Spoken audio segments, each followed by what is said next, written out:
Alexandre Francin, je suis consultant en éco-conception au sein d'un cabinet basé à Rennes, au deuxième conseil, qui a été créé donc, en 2008 par Olivier Messager. Donc nous, notre activité principalement, donc on accompagne les entreprises dans leur démarche de développement durable, et notamment au travers trois activités, à savoir toute la chaîne du carbone, donc ça va aller du bilan carbone site jusqu'à la valorisation au travers du compte épargne CO2 qu'on a développé récemment avec une structure basée à Brest. Et donc une deuxième activité purement éco-conception dont je suis responsable, donc plutôt sur l'éco-conception de rupture, c'est-à-dire qu'on va accompagner des entreprises innovantes qui vraiment développent des solutions qui sont innovantes d'un point de vue technologique et qui en même temps veulent prouver le bienfait environnemental de leur solution quand c'est le cas. Et puis donc une troisième activité, RSE, donc responsabilité sociétale des entreprises, où cette fois on accompagne les structures dans leur certification ISO 26000 ou l'obtention du label Lucie. D'accord, très bien. Donc aujourd'hui, on est au colloque national de l'éco-conception. Vous êtes également animateur expert d'une tribu. Est-ce que vous pouvez présenter la tribu que vous avez eue, donc sur la thématique et les points que vous avez abordés? D'accord. Donc moi j'étais affecté à la tribu déchets. Donc il y avait une dizaine de participants, essentiellement des collectivités ou l'Adréal, il y en avait aussi de l'ADEME, donc plutôt des organismes publics. Du coup on est parti sur un produit très générique, un stylo bic en l'occurrence.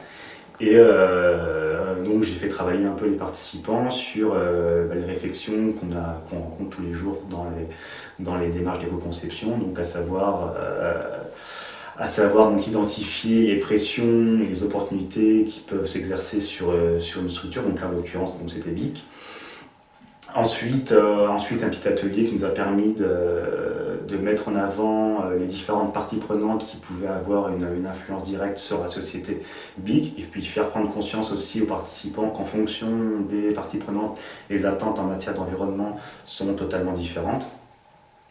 Et puis également un troisième atelier qui s'achevait récemment, là où cette fois j'essaie de les accompagner dans leur réflexion pour trouver des solutions, améliorer le produit, un stylo bic d'un point de vue environnemental. Et comme eux donc, avaient une expertise, enfin en tout cas un domaine d'activité plutôt déchets, donc c'était de les amener à réfléchir sur l'optimisation de la gestion en fin de vie, du traitement en fin de vie d'un produit comme un stylo bic, donc améliorer la démontabilité, la séparabilité, et puis minimiser le nombre de matériaux différents dans un stylo bic. Voilà. Et je pense que l'idée c'est vraiment au travers de ces trois ateliers qu'ils ressortent avec une image assez pragmatique de l'éco-conception, et c'est vraiment tout l'enjeu je pense du colloque, c'est vraiment de faire comprendre aux gens que l'éco-conception, malgré les grands principes qu'on peut évoquer habituellement, c'est aussi des outils pragmatiques, pratiques, sectoriels, qui sont vraiment à la portée de tous les types de structures. D'accord, très bien. Donc du coup, quels sont les points à retenir de ce colloque pour une entreprise qui souhaite donc intégrer une démarche d'éco-conception?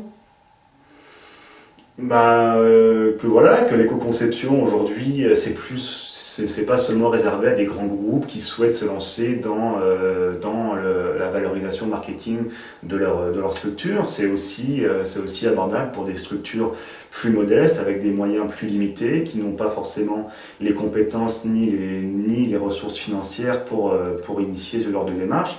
Et qu'actuellement, il y a tout un tas d'outils qui ont été développés par des cabinets, des bureaux d'études, nous-mêmes on en développe également, et qui permettent justement pour des petites structures de se lancer dans l'éco-conception et de réduire à la fois donc, les impacts environnementaux de leurs produits, mais également se comparer donc à des concurrents et du coup se mettre en avant par rapport à ces concurrents.